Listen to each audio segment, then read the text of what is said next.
Aujourd'hui, le filmographe est consacré à la carrière de Greta Garbo. Seconde partie. Bonjour Antoine Cyr, bonjour à tous. Aujourd'hui, nous allons poursuivre le filmographe entamé la semaine dernière, un filmographe consacré à Greta Garbo. Antoine Cyr nous a raconté le début de son aventure entamée en Suède avec le film qui va la faire remarquer des patrons de la MGM, la légende de Gösta Berling, puis son arrivée outre-Atlantique, son premier film hollywoodien, Le Torrent, puis Anna Karenine bien sûr, et puis Anna Christie, et puis nous nous étions quittés au moment de La Courtisane, un film assez sulfureux sorti en 1931, mais encore sous l'influence du cinéma des années 20. Oui, dans La Courtisane, le jeu de Greta Garbo reste, comme dans ses films précédents, marqué par les outrances gestuelles du cinéma muet. Sa façon de jouer va gagner en fluidité avec le rôle de Mata Hari. En 1931, moins de 15 ans après la fin de la Première Guerre mondiale, le nom de cette femme, célèbre danseuse passée par les armes en France en 1917 pour avoir espionné au profit des Allemands, est encore sur toutes les lèvres. La MGM voit dans ce triste destin un rôle sur mesure pour Garbo. Lorsque la MGM met en chantier Mata Hari sous la direction de George Fitzmaurice, la Paramount décide de la prendre de vitesse et sort Agent X-27 avec Marlène Dietrich, qui fait depuis l'Ange Bleu figure d'alternative un peu plus délurée à la star suédoise. Pour ne pas être en reste, Greta Garbo débute son rôle dans Mata Hari par un striptease, ou plutôt une sensuelle danse orientale, à la fin de laquelle elle se retrouve les bras et les épaules nus. Sur une musique de William Axt. Shiva, je danse pour toi ce soir comme les bayadères dansent dans les 20 temples de Java, scande Greta Garbo en se drapant d'emblée dans une aura de mystère. Le styliste Gilbert Adrian lui a confectionné des tenues extraordinaires, associant le plus souvent des teintes sombres à des parements mordorés et à des toques qui épurent son visage tout en le durcissant. Dans ce film, elle suscite l'amour de deux officiers russes. L'un d'âge mûr, Lionel Barrymore, et l'autre plus jeune, Ramon Novarro. Elle tue le premier, qui allait la dénoncer comme espionne, mais au lieu de prendre la fuite, elle rend visite au second, dont elle est amoureuse, et qui a perdu la vue dans un accident d'avion. Cette visite permet à un agent français d'arrêter Mata Hari et signe son arrêt de mort. Contrairement au film de Sternberg avec Dietrich, le spectacle de son exécution est épargné aux spectateurs. La scène où Mata Hari exige, avant de l'embrasser, que Ramon Novarro éteigne la flamme brûlant sous l'icône de la Madone de Kazan est un bel exemple d'érotisme aussi transgressif que purement cérébral. Elle dut d'ailleurs être modifiée pour la distribution en Grande-Bretagne. Avant Greta Garbo et Marlène Dietrich, bien sûr, la fameuse espionne avait eu le visage d'Asta Nielsen en 1921. Ensuite, elle aura le visage de Jeanne Moreau en 1964 et en 1985, le visage et pas seulement le visage de Sylvia Kristel.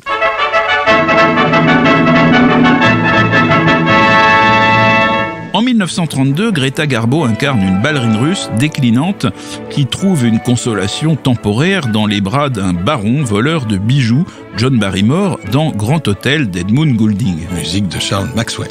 C'est la première fois depuis la rue sans joie de Pabst que Garbo est en concurrence avec une autre vedette féminine, en l'occurrence l'étoile montante de la MGM, Joan Crawford, dont le rêve d'avoir une scène commune avec l'actrice suédoise ne se réalisera pas. Ce personnage fige l'image de Garbo, y compris son image privée, dans la dépression, le retrait et la nostalgie. Elle refuse de danser et dit « Je veux être seule, je veux juste être seule », tandis que son agent la menace de la poursuivre en justice, augurant des relations tendues qui, dans la réalité, seront bientôt les siennes avec la MGM. Les lettres privées de Garbo, publiées en Suède en 2005, à l'occasion du centenaire de sa naissance, confirment que son tempérament dépressif et solitaire existait au-delà de la projection hollywoodienne. En novembre 1932, Grand Hôtel décrochera l'Oscar du meilleur film, devant notamment Shanghai Express, le film de von Sternberg, avec Marlène Dietrich. Aussitôt après Grand Hôtel, Garbo disparaît en Europe et annonce à la MGM qu'elle ne reviendra à Hollywood qu'à ses propres conditions. À son retour, elle se voit offrir un contrat pour 2 films, un choisi par elle, La Reine Christine, réalisé par Rouben Mamoulian, et un à l'initiative du studio, Le voile des illusions de Richard Boleslavski, d'après Somerset Maugham. Garbo a obtenu un contrôle total sur ses films, ce qui lui permet, pour La Reine Christine, de faire remplacer Laurence Olivier par John Gilbert, dont la gloire n'a pourtant pas résisté à l'avènement du parlant. Rassurez-vous, Olivier reçut tout de même les $6,000 prévus au contrat. Cela ne relancera pas la carrière de Gilbert, qui ne tournera plus jamais pour la MGM et mourra 3 ans plus tard. Il meurt aussi d'ailleurs à la fin du film, où il incarne un bel envoyé du roi d'Espagne, pour qui Christine de Suède, au XVIIIe siècle, renonce à son trône et à son pays. La rencontre entre la reine et l'hidalgo est extraordinaire. Ayant quitté son palais et ses intrigues pour chasser incognito, elle est déguisée en homme. Elle croise l'Espagnol une première fois, alors que son carrosse est coincé dans un fossé enneigé. Elle l'aide avec ses gens, et qu'est-ce qu'elle récolte ? Un pourboire. C'est la reine quand même. Elle le retrouve plus tard dans une auberge, et là, elle est toujours habillée en homme, une femme de chambre, et tout émoustillé, et l'invite à la rejoindre pour la nuit. Mais elle partage finalement sa chambre avec le représentant espagnol, qui la prend maintenant pour un gentleman, jusqu'à ce qu'elle commence à ôter ses habits d'homme, et là, les scénaristes se sont amusés, on peut le dire, à créer une situation qui joue avec les nerfs de la censure, en habillant la transgression d'astuces qui la rendent à peu près acceptable. Et c'est peut-être pour cette scène, allez savoir, que le camarade Staline, dit-on, fit de La Reine Christine, en tout cas un temps, son film préféré. Le sujet de La Reine Christine a été recommandé à Garbo par Salkia Wirtel, une ex-actrice allemande devenue dramaturge, qui tient salon pour de nombreux intellectuels dans sa villa de Santa Monica. Une biographie de la souveraine était parue en Allemagne, et Salkia Wirtel connaissait aussi la pièce que lui avait consacrée le grand auteur suédois August Strindberg. Elle est du coup l'une des 3 co-scénaristes de La Reine Christine, et elle sera surtout l'amie intime de Garbo jusqu'à sa mort en 1978. Greta Garbo était revenue de sa parenthèse européenne plus intraitable que jamais. Pour La Reine Christine, elle réduit au minimum le nombre de personnes présentes sur le plateau et va jusqu'à réclamer sans succès à Mamoulian de quitter les lieux pendant le tournage d'une scène d'amour. Le réalisateur est pourtant au sommet de son talent, réglant comme une chorégraphie la scène où, sous le regard interloqué de John Gilbert, elle explore dans les moindres détails la chambre où ils ont connu l'amour, effleurant tous les objets pour mémoriser ce lieu où elle voudrait que ses pensées demeurent à jamais. What are you doing? I've been memorizing this room. In the future, in my memory, I shall live a great deal in this room. Une fois le film achevé, le studio redevient maître à bord. Pour pallier l'indisponibilité de l'actrice, qui n'entend pas participer aux tournées de promotion, la MGM met en place une boîte à outils de relations publiques sans précédent, avec une bande-annonce qui présente son retour comme une nouvelle planétaire. Did you hear the news? Une nouvelle vraiment surprenante nous parvient à l'instant. Il y a aussi des enseignes géantes, avec le nom de l'actrice, mises à la disposition de tous les cinémas, des scripts permettant aux petites stations de radio qui parsèment l'Amérique de faire jouer des scènes du film par des acteurs locaux, et même, figurez-vous, des housses pour roue de secours aux couleurs du retour triomphal de Garbo. Plutôt gonflé. Oui, il faut quand même savoir qu'à l'époque, les roues de secours étaient portées extérieurement à la carrosserie des voitures. Faites bien de me préciser ce point qui m'avait un petit peu échappé. Sinon, ça ne serait pas utile de mettre des housses quand même. Je me disais aussi. Mais enfin, tout ça, ça fait une très grosse machine publicitaire. Et malgré ce lourd investissement, ce retour, qui est très apprécié en Europe, n'est qu'un demi-succès aux États-Unis. J'ai essayé d'être suédoise, commentera Garbo, mais Hollywood ne favorise pas les innovations. Elle enchaîne avec Le voile des illusions, tiré d'un roman de Somerset Maugham. Pour ce drame sentimental qui se déroule en Chine, Garbo a obtenu que l'adaptation soit signée de son amie Salka Wirtel, et le résultat est passablement mièvre. L'actrice incarne une Autrichienne mariée à un grand médecin qu'incarne Herbert Marshall en mission à Hong Kong. Tandis que son mari se consacre un peu trop à sa tâche, elle tombe amoureuse d'un diplomate britannique et marié, qui est interprété par George Brent. Une épidémie de choléra va la rendre admirative du dévouement de son mari et l'aidera à revenir vers lui. Le film s'achève avec Garbo ayant endossé la tenue presque religieuse des infirmières volontaires, affirmant tout son amour à Herbert Marshall qui a été blessé dans le chaos.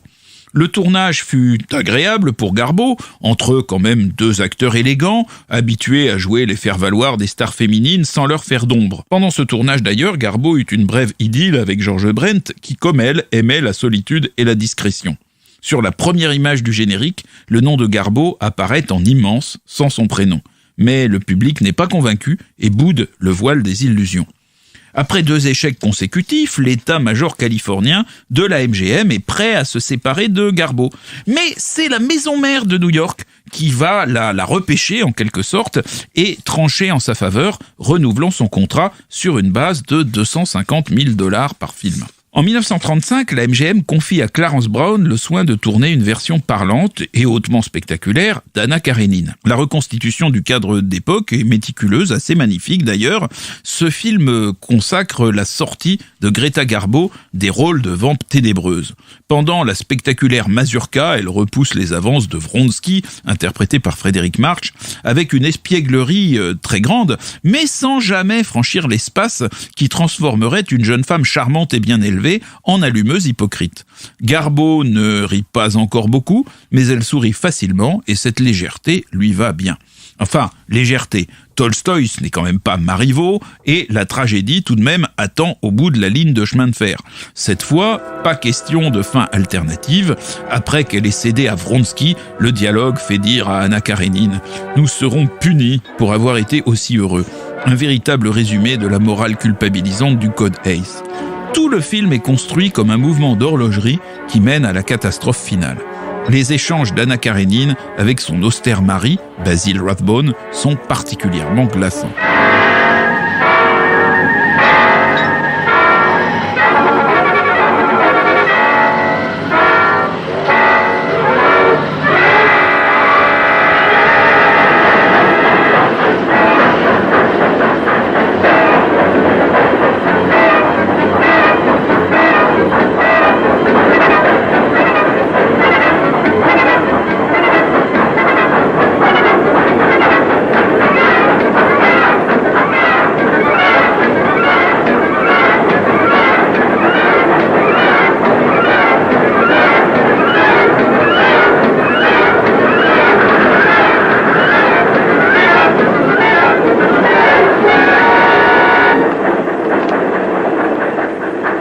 Symphonie dramatique et ferroviaire des derniers instants d'Anna Karénine. On n'est pas très loin de Neger et de Pacifique 231, mais c'est Herbert Stothart qui composa la musique d'Anna Karénine. Vous écoutez le Filmographe sur Séance Radio. On retrouve tout de suite Antoine Cyr pour la suite et la fin de ce numéro consacré à Greta Garbo. En 1937, Greta Garbo donne dans le roman de Marguerite Gauthier de Georges Cukor ce qui est peut-être sa plus belle interprétation. C'est une adaptation de La Dame aux camélias. Elle y incarne une femme de mauvaise vie qui rencontre le véritable amour, un jeune homme aux nobles sentiments, interprété par un Robert Taylor à la fragilité inattendue. Pour ne pas gâcher la vie sociale de celui qu'elle aime, elle décide de le quitter après une saison de bonheur à la campagne et à l'issue d'un douloureux entretien avec le père du jeune homme, Lionel Barrymore. Atteinte de tuberculose, elle se condamne ainsi à mourir dans la solitude. Dans le roman de Marguerite Gauthier, la star s'efface comme jamais derrière son personnage, faisant du film une chronique crédible sur l'arrière-cour du Paris huppé du 19e siècle. Garbo endosse avec simplicité le personnage d'une fille du peuple, propulsée par sa distinction innée dans l'entourage de gens riches. Elle laisse aux mondaines vulgaires qui l'entourent le soin de prendre de ridicules allures de grande dame. Ses scènes d'amour avec Robert Taylor sont un modèle de romantisme sans grandiloquence. Elle meurt silencieusement dans ses bras. Cukor avait tourné une autre fin, plus emphatique, où elle parlait jusqu'à son dernier souffle. Mais Irving Thalberg, insatisfait, a demandé que la scène soit recommencée plus sobrement. La musique du roman de Marguerite Gauthier est signée, comme tout à l'heure, Herbert Stothart.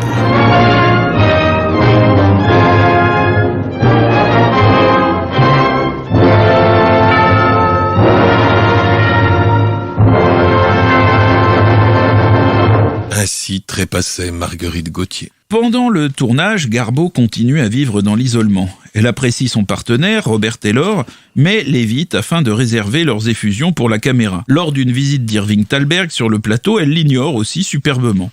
Cukor avait l'habitude, pendant les prises, d'accompagner les acteurs en mimant derrière la caméra les gestes qu'il attendait d'eux. Énervée et distraite par ce manège, elle exige qu'il se place hors de sa vue pendant les prises.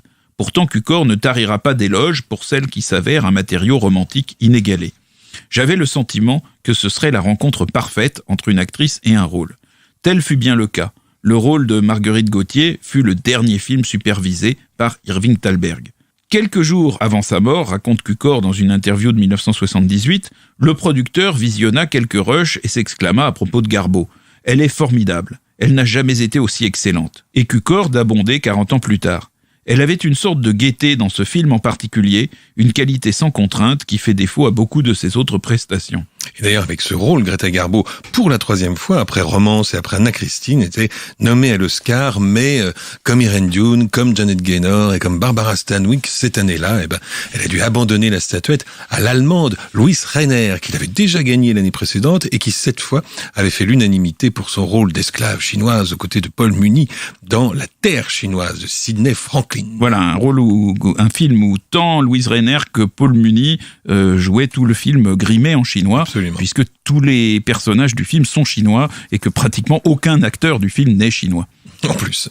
Voilà. Mais revenons à Greta Garbo et à 1937, avec donc Marie Walewska, qui est le dernier film que Garbo ait tourné avec Clarence Brown. C'est le 3e film consécutif qu'elle tourne en costume d'époque, et c'est aussi le 3e film qui se déroule au 19e siècle.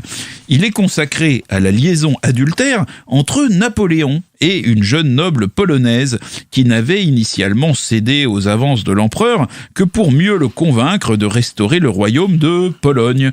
Mais ensuite, elle devint sincèrement amoureuse de lui. Il faut dire qu'entre-temps, elle avait eu avec lui un fils. Garbo, face à Napoléon, le changement est de taille par rapport aux amants un peu chétifs de Mata Hari ou de Marguerite Gauthier.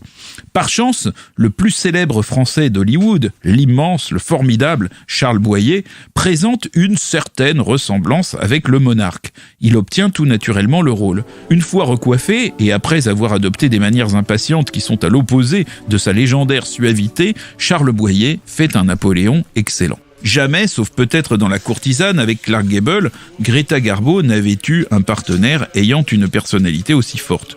Même si elle incarne une maîtresse, l'actrice n'a pas ici un rôle de femme fatale, mais celui d'une personne honnête, partagée entre 3 dévotions, envers son pays, son vieux mari et cet empereur qui considère que tout lui appartient. C'est toujours un plaisir d'entendre Napoléon, je veux dire Charles Boyer, in English, et en plus face à Greta Garbo. Against my will, I love you. I believe in you. Come with me, Marie. I shall never long for spring again. In the spring you'll have to go forth to war. You'll be in danger fighting. I shall long always for winter, when you'll be safe. I have signed many treaties, but this is the first time I am at peace. La magnifique reconstitution historique et le salaire de Garbo ont élevé le budget de Marie Walewska vers des sommets napoléoniens. Les recettes américaines, à nouveau, sont insuffisantes pour l'équilibrer. Qui se soucie de Napoléon ? A demandé pendant le tournage le styliste Adrian, sceptique devant l'entreprise. Demeuré star à l'export, Garbo fait partie de la liste des poisons du box-office, publiée en mai 1938 par l'Association des propriétaires de salles indépendantes en Amérique.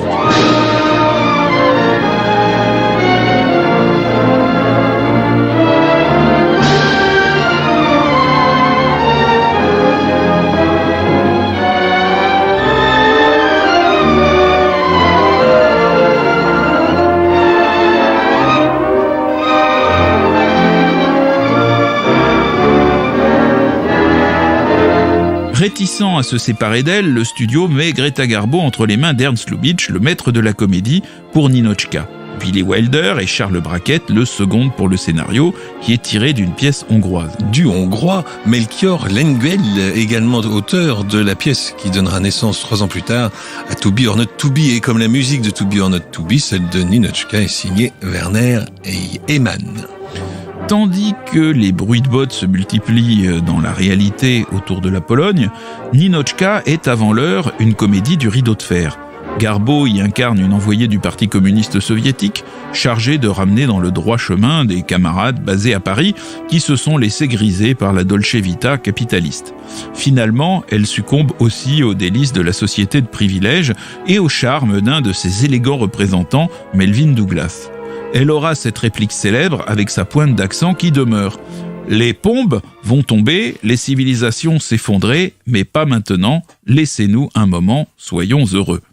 Dans un bistrot, elle part dans un grand éclat de rire, ce qui permet de lancer le film avec le slogan « Garbo loves », c'est-à-dire Garbo rit. Et parmi les 3 camarades qui profitent bien de la vie parisienne, difficile de reconnaître, alors d'une part Alexander Granach, l'agent immobilier de Nosferatu, le vampire bien sûr, et puis dans le rôle du commissaire Razinin, Bela Lugosi lui-même, ex-Dracula, le supérieur de Ninotchka. Voici un extrait de la courte scène qu'il oppose à Greta Garbo, pas heureuse d'être obligée vers la fin du film de partir pour Constantinople pour surveiller les 3 agents qui s'y sont un peu dissipés. How can the Bolshevik cause gain respect among the Muslims if your 3 representatives, Bulyanov, Ironov and Kopalsky, get so drunk that they throw a carpet out of their hotel window and complain to the management that it didn't fly?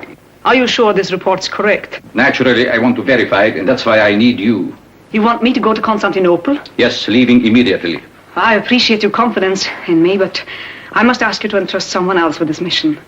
That is for me to decide, Comrade Yakushova. Please, comrade, let me finish my work. I'm in the rhythm of it now. I don't want to go away. I don't want to be sent into that foreign atmosphere again. It throws you out of gear. Please, don't make me go. Don't waste my time, comrade. Do your duty. Goodbye. Sur le tournage aussi, Garbo a été d'une bonne humeur inhabituelle, plaisantant sans cesse avec Lubitsch et avec son partenaire masculin Melvyn Douglas. Une avant-première alerte pourtant les responsables du studio, la jeune et charmante Ina Claire a fait rire le public plus que Garbo. 2 scènes de l'impétrante sont du coup coupées et tout rentre dans l'ordre. Dans le New York Herald Tribune, Howard Barnes écrit « Il semble incroyable que Greta Garbo ne soit jamais apparue dans une comédie avant Ninotchka. La grande actrice démontre une maîtrise des inflexions comiques qui égale tout à fait la profondeur émotionnelle de ses triomphes précédents. » Le film fut un succès, il rapporta 1,2 million de dollars aux États-Unis et à peu près la même somme à l'étranger, bien que la guerre en Europe l'ait coupé d'une grande partie de son marché.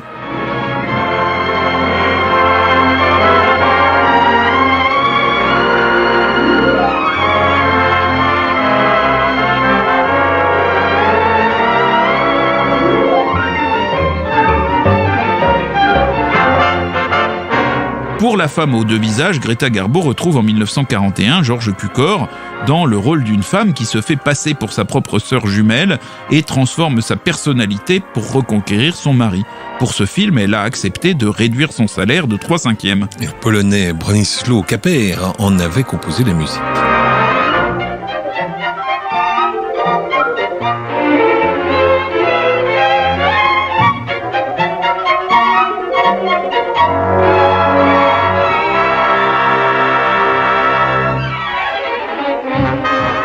Lorsque la guerre éclate, Greta Garbo reste sur la réserve et s'abstient, contrairement à presque toutes les autres stars, et notamment à sa rivale Marlène Dietrich, de participer à l'effort d'Hollywood en faveur du moral des soldats et de la collecte des emprunts de guerre.